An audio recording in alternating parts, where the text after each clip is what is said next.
The early 19th century was an unenviable time to govern the county of Mennaine. The regal house of Hauteville, which had ruled the small state since the medieval period, invited the Royal Navy of the United Kingdom to occupy their archipelago for protection against the aggressive French Emperor Napoleon Bonaparte. But the nature of British presence in the county seemed to grow increasingly permanent. Though the Peace of Amiens had committed the British to evacuate the territory, as well as Menaine's sister islands of Malta, in truth no such arrangement took place, leaving Count Simon X as a functional hostage of London.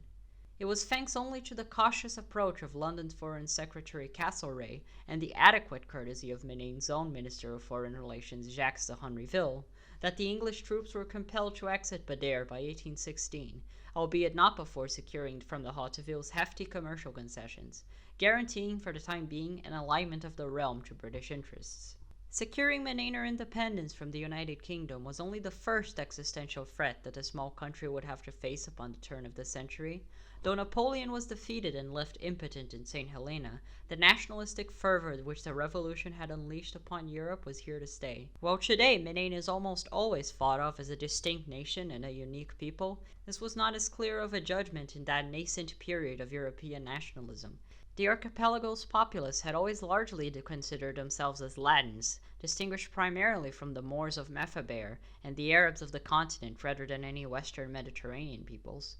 The capital especially had a prolonged history with Italy, having been arguably founded by Venetians and being firmly under their sphere of influence until the late 16th century. Cunei, at the time one of the largest cities of the country, was instead founded by the Genoese, and families of Neapolitan, Piedmontese, and Lombard origin have ruled across much of the principal island of Maghreb, although alongside an equal number of French and Arpitan houses. And although yes, the Mennaine people were still clearly distinct from those of Rome,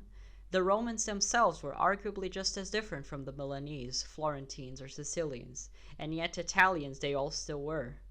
Menaine's ties to the peninsula were indeed evident to both sides of Cape Bon, and the House of Hauteville's fears of their last possession being engulfed by the rising tide of Risorgimento were by no means unwarranted.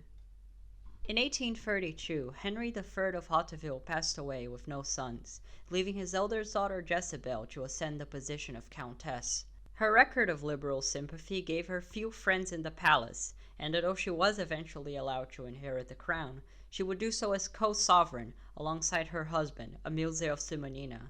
The internal power struggle in Badr left the first decade of Jezebel's reign incoherent. A conservative government spearheaded by Emilze and Prime Minister Leandro de Cuntelo was met by a fiercely liberal parliament, which was in turn gradually stripped of its powers to an extent which only further aggravated the common people.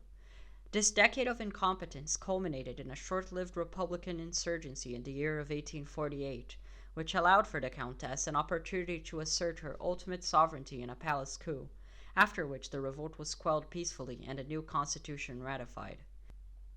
The Count Consort largely withdrew from politics after the affair, and with a friendly parliament and subdued court, the Lady Hauteville enjoyed a degree of control over the insular government not seen since the reign of the Turkbane, at least for the immediate present. Though she selected the moderate Rogerio of Rondella as her president of the Senate, still needing to pacify her conservative court during the very first days following the ratification of the Constitution, for the role of Minister of Foreign Affairs she instead empowered a lesser noble, in the form of the Baron of Damasco, Dominico Brun Allodere, one of her many wise choices for counsel that rapidly built her reputation as the Maria Ferista of the Barbary coast. Short of stature, olive-skinned, but with the blue eyes of a Norman, Dom Damasco was an ardent supporter of the growing Mennaine nationalist movement, sprung in opposition to the island's loudening calls for union into the Italian state. Described by his contemporaries in Vienna as a statement befitting a great power with the misfortune of instead serving a country of the fifth order,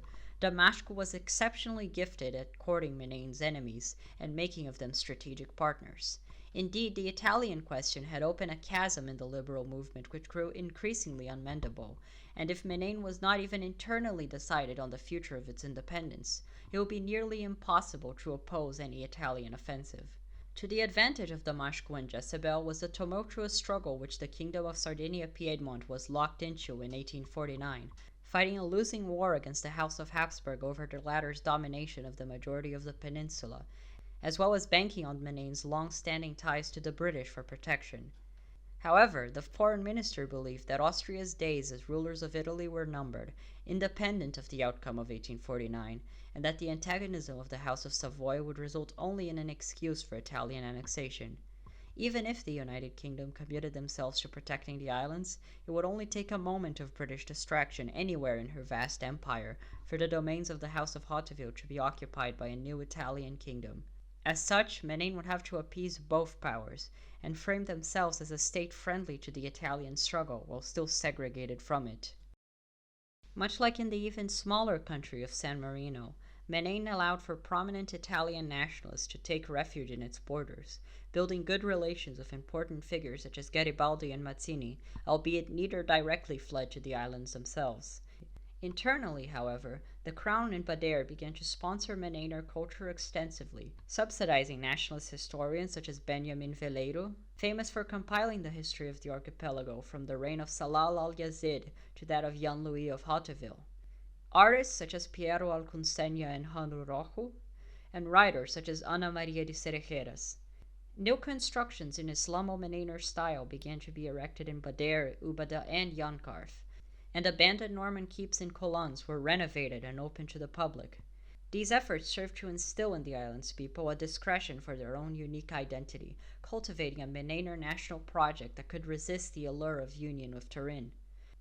As the emerging nationalist movement took over Mennaine, Dom Damasco leveraged his goodwill with the leaders of the Risorgimento to carve a place for his country's sovereignty, much as Garibaldi had agreed to previously in San Marino. The ultimate cementation of the Mennaino-Italian alliance came in the year of 1860, when Damasco, recently elevated to president of Senate after the death of Lord Rondella, sent a squadron of Mennainer soldiers to Palermo to meet with Garibaldi's Thousand, a troop which would prove instrumental in the success of the expedition, and the eventual proclamation of Italian unification a mere year later. It was in 1861 that the two states signed a treaty of friendship in Montpellier, where the House of Hauteville's sovereignty over their holdings in North Africa was firmly recognized by the Savoyard kings, and, in return, Mennaine agreed not to aggress against her northern neighbors' interests in Libya and Tunis, revoking any claims Bader still held to Kirkenes or Tripoli.